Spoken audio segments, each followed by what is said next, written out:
everyone, and welcome back to Katawa Shoujo! Last time, mistakes were made. And by that, I mean, he saw, while jogging with EMI, ended up racing against her, and that landed him in the nurse's office. Yep. Definitely a bad idea. But at least we're gonna be going up to the roof to have lunch with EMI. Yeah, at least there's that. Anyway, no more talking. Let's get back into it. I fell asleep. For how long?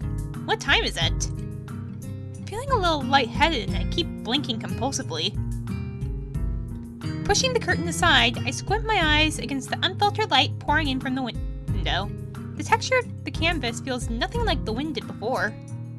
The nurse looks up from his work, sitting exactly where he was before. How are you feeling? I can't really tell, so I don't answer anything. I'm feeling kind of groggy from falling asleep at such a weird time. Hopefully I don't look too weird. What time is it? Me croaking the question to gain some orientation. And the nurse looking at his wristwatch before answering.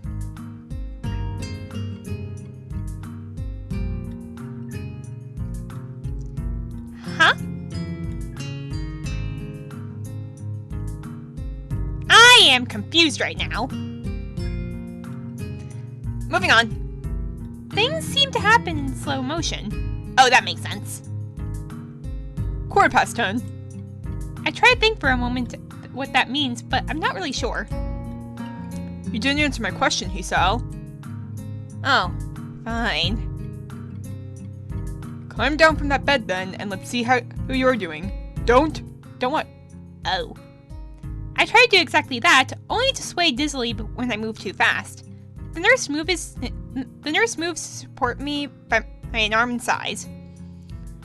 Stand up too quickly is what I was going to say. Just sit there. I'll check your pressure to make sure. My good intentions sure lasted for a long time. I shut up, embarrassed with myself, while the nurse gets busy with an old-fashioned contraption and my arm. After a couple of minutes, he puts it away, looking neither pleased nor unhappy. You're alright. Head stop spinning? Yeah. Good. And how are the contents doing? You didn't show very good judgment out there, Hisao. I swallowed the retort I was going to make. It's what I was thinking myself, but hearing it stated by somebody else makes me want to protest. What he's saying is not pleasant to hear. Doesn't make him any less right. No, sir. He nods, still looking as neutral as he was before. It would be easy to be angry at him if he said, "Told you so," or something, but he doesn't. I can try and help you to keep your health, but ultimately the last call lies with you. Hopefully this little episode will be something that will remind you of that. Here, a note for your teacher, to avoid interrogation. I take the slip of paper he's offering and then make my leave as I can't think of anything else to say, nor even really want to. Stay out of trouble, you hear me? I don't think it was anything but a scare, but next time could be different. I hear you. There is some way to get to the school building straight from the auxiliary building, but I'm not keen to find out and possibly get lost, so I go out from the exit that I know works. I stop at the stairs of the auxiliary building, deliberating for a moment between going to the dorms to get my books and stuff, and going straight away to the class. The sun stings in my eyes, so I head towards the dorms. The halls are quiet as the courtyard was, naturally so since everyone is in class. I knock lightly at the door of 3-3 and push open the door when Muto calls from the other side. Sorry I'm late. 15 pairs of eyes turn to me. Good morning, Nakai. Muto seems to be somewhat confounded by my coming in late, as if I interrupted his flow or something. Judging from the rambling lectures his classes tend to be, that might be the case. I pass him the note the nurse gave me. Muto takes it with a nod and reads it quickly. He lifts his eyebrows and gives me a kind of stern look, but doesn't say anything, just nods solemnly again. I shrug, and he gestures at me to run along, so I naturally do. The class goes on lazily. I think I'm starting to get into the rhythm of the school. I have even stopped worrying about taking notes and being overtly attentive. The first days, I was pretty high-strung in class. Muto finishes his lecture about electricity early, but continues without a pause about the festival. So, as you know, the festival is on the day after tomorrow. I hope everyone's projects are going to be successful this year. Have a good time, but also come Sunday. Please keep the main meaning of this festival in your minds. Games and fried food! Well, you're not wrong. Everyone bursts out in laughter, and so do I. Yes, thank you, Mikado. But what I mean... And the bell interrupted him just like and the bell interrupted me just like it interrupted him. The remainder of his sentence is buried beneath the ring of the lunch bells, and everyone starts packing their things. Muto deliberates for a moment, but since almost nobody seems to pay attention anymore, he gives up and sits down. It's crowded in the hallway, or as crowded as hallways in this school probably get. Most of the students seem to be heading down for the cafeteria. Normally, I join the flow and grab a lunch myself, but today is different. Today, I've been invited to lunch on the roof. An odd location, but that's where I was told to go. Fortunately, I managed to shelter from the storm in the lee of the classroom door. Eventually, the torrent subsides, and I step tentatively out into the hallway. Only to be met by EMI, who comes flouncing down the hallway like a cannonball. Hey! Hi, Sal! Great timing! I have super extra lunch today, as promised! Let's go upstairs! The stairway to the roof is a little dilapidated, but it's clearly been used recently. At the top of the stairs is a door, complete with missing padlock. I wonder who the intrepid individual was that removes the lock. Amy shoves the door open and steps beaming into the sunlight. Oh! We've got someone else here, and judging from that silhouette, I'm guessing it's RIN. Suddenly, a tall, dark stranger appears out of nowhere, standing imposingly in front of us. Amy flinches back, almost falling back down the stairs. Eek! Yikes! You scared me, RIN! Wait, isn't she... Hello.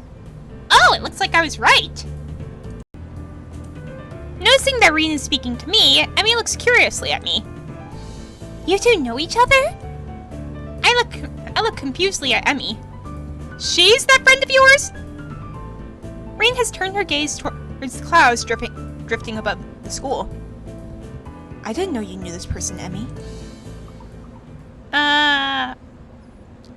Well, I guess now you know, and also now I know that you know her, and there's that. The awkward silence lasts only for a few seconds until Emi lets out a tiny giggle, shrugging the coincidence off. Why, I almost say confidence. I invited Hisao for lunch. If you know him, that's just better. Oh, does this mean I don't get food? Or did you invite him for lunch without the lunch? Neither. I have food for 3. Oh, good. Nice thinking. They walk into the other end of the roof while I stay at the clock tower for a while, taking in the atmosphere. There is nobody else but us here. I guess the roof is not as popular as it is in other schools. A few rundown benches and tables are scattered around the edges, perhaps in an attempt to make the rooftop look less desolate. The small pebbles covering the roof rattle beneath our feet. I peek through the chain link fence to take a look at the school grounds and beyond. Students are strolling in pairs and groups along the quadrangle and at the cafeteria. A few delivery trucks are driving past the school towards the convenience store nearby. Somewhere, a watchdog barks at a passerby. Somehow, when I look towards the town center, the small town feel strikes me very strongly, almost palpably. The hectic lifestyle of the big metropolises seems so far away and foreign here. nobody has to run to catch a bus like their life depended on it, or get their senses overloaded by the neon lights and traffic jams. I feel surprisingly optimistic about this new life of mine, looking at my hometown, even if it's going to be mine for only one short year. Finding out about my illness and having to move away from home all came so suddenly, I haven't had time to think how I feel about it.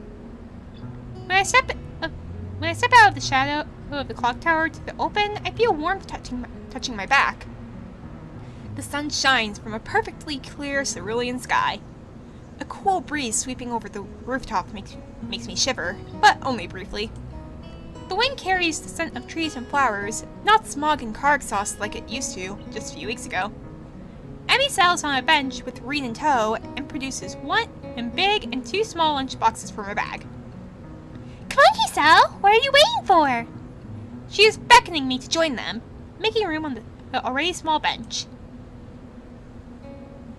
I seat myself on the corner of the bench to take as little space as possible. It's pretty cramped, but somehow all three of us fit on it. Impressive view. Emmy suppresses a giggle and places the lunchbox in front of RIN and hands another lunchbox to me. Here you go! Lunch, as promised! Homemade, no less. I'm impressed. Wow, this looks really good. Thanks! I make it myself when I can. Conversation dies off as I said about the busyness of feeding myself. Taking a few bites, I glance up and notice RIN deftly opening the lunchbox and popping a forkful of food into her mouth using only her feet. Impressive. Even though I've seen it before, I can't help but be impressed at her dexterity. It's also a reminder of the sort of place I am in right now. Will I ever get used to sights such as this? You will. I'm sure of it. I can't decide if getting used to such a thing will be a good thing or a bad thing either. Does getting used to this place mean I'm giving up on being a normal person? Or does it mean that I'm becoming more understanding about those around me? I'm pretty sure it's that. I'm distracted from my thoughts by the sight of Emmy tearing into her lunch as if I had insulted her ancestors. You seem pretty hungry. Emmy looks up, mouth half full, and swallows before nodding. My morning run always works up an appetite. Which is great, because then I burn through lunch pretty quickly. Helps me keep my girlish figure. What would happen if you lose it? Would you become a man?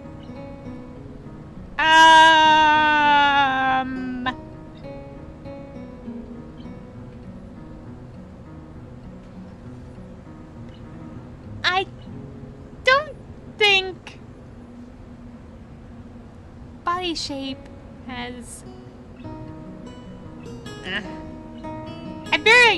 I very nearly choke on my lunch trying not to laugh. It's a figure of speech! Does your figure have to run in the mornings too? Do you always talk like this? Talk like what? Like what? I think that answers my question. Never mind. So, I struggled to think of small talk and settle on the obvious question. How'd you two meet? RIN seems content to let Emmy answer this question. Someone in the housing department thought we complement each other well, so we were assigned rooms next to one another. Complement each other? Like shoes and a suit. I mean, I get it. I mean, RIN doesn't have arms, and Emmy doesn't have feet. So, I can definitely see how they complement each other. Huh? Emmy giggles at my confusion. Put us together and we've got all our limbs, get it? Ah! Looks like Hisao's getting it too. So I started helping RIN get ready in the mornings, and that was that. I mean, can't help someone get dressed every morning and not get along. Well, you're definitely not wrong about that. I see. RIN chooses this moment to interject. I have trouble with shirts. Right, that seems fairly obvious. Really? Kind of? This isn't helping, but at least Emmy seems to find the whole thing funny. That, combined with the fact that RIN is genuinely curious, makes me feel slightly better, and yet confused. I mean, you've got no arms.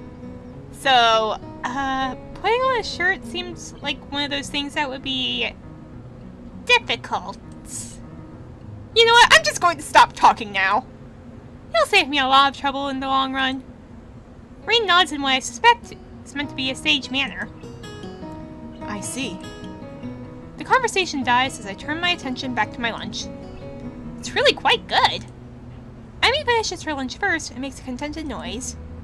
Ah, that was good! As she busies herself with cleaning up her lunch, RIN speaks up. I'm thirsty. Oh, I almost forgot about that! Sorry! With a flourish, she reaches into her bag and removes a trio of juice boxes. She tosses me the one that appears to be cranberry juice, one to RIN that appears to be some kind of strawberry milk, complete with the pink color scheme, and keeps an equally pink box of some kind of fruit punch for herself. RIN dexterously stabs her straw through the top of her box and begins to drink. I'm imagining it now. Oh, that's definitely impressive. I am once again impressed by how flexible she is, but this time I keep my comment to myself. Somehow I don't think either Emmy or RIN are the sorts of people who think twice about the way they work around their particular disabilities. RIN especially so. Indeed, she gives off the impression of being entirely unaware that she's missing any limbs at all. Whether or not that's a conscious decision is another matter. I'm honestly not sure. So Hisao, do you like it up here? It's quite nice, actually. I like high places, for the view. Thanks for inviting me up here. And for the lunch, too. Emmy grins a 1,000-watt grin, pleased by my response, I suppose. No problem! Feel free to eat with us next time, too, okay? I won't make you a lunch, but you can bring your own up here. No lunch service? No lunch service? I don't know. Emmy looks mock offended. Trying to take advantage of my good nature? The nerve! She giggles. Well, if that's your answer, I guess RIN and I will just keep eating lunch all alone. I am suddenly assaulted by the most heart-rending puppy dog eyes I've ever seen as Emmy pouts. Oh, please, Hisao. Don't leave us alone up here. Is what the look she's giving us is saying. Kidding! I was kidding! I'd love to eat lunch up here again. Good location, and the company's okay, too. Emmy frowns a bit at my declaration of okay, but seems happy enough that I've accepted her invitation. I guess this makes us friends now. Friends! Or at least acquaintances. Friends! The lunch bell rings, signaling a return downstairs. RIN, you didn't finish your lunch again! I wasn't that hungry.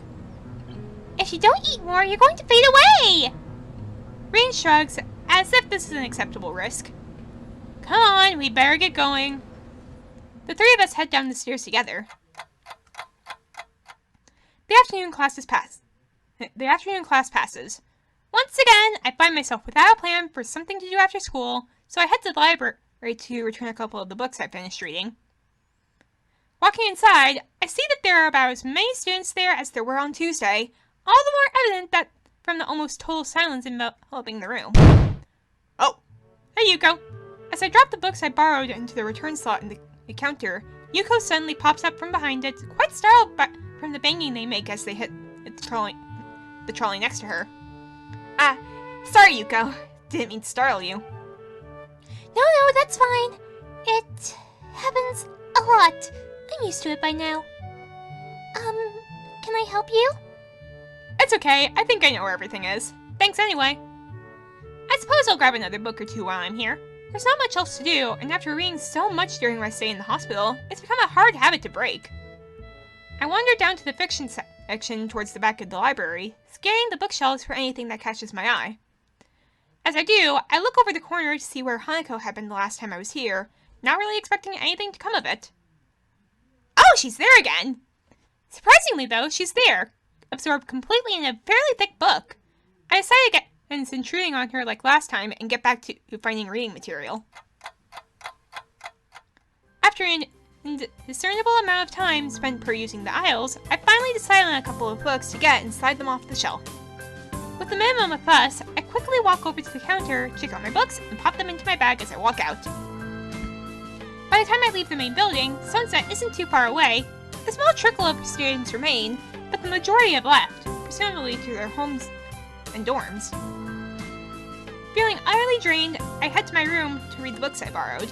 There has been enough action and excitement for one day already. The first is Alice's Adventures in Wonderland. I know the story, of course, but I've never actually read the original book.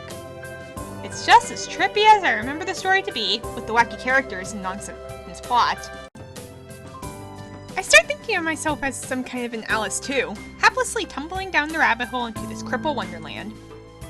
Okay, that's a rather strong expression! Still, the isolated location and the overt way the school accommodates to absolutely everything is unsettling. It's like another world. I wonder why I can't shake the feeling of being an outsider like Alice, despite most everyone being so hospitable and friendly with me. Turning another page, my mind starts drifting farther away from the book. It's quiet. I can hear my heartbeat thumping against the fabric of my shirt. For some reason, it makes me feel really bad, but like it has since the time in the forest with Iwanako. Like I was locked in a cage with something nasty and scary. I put the book down for a while and stare at the ceiling, taking my time to shake off the feeling. 200 pages later, I fall asleep. Good night.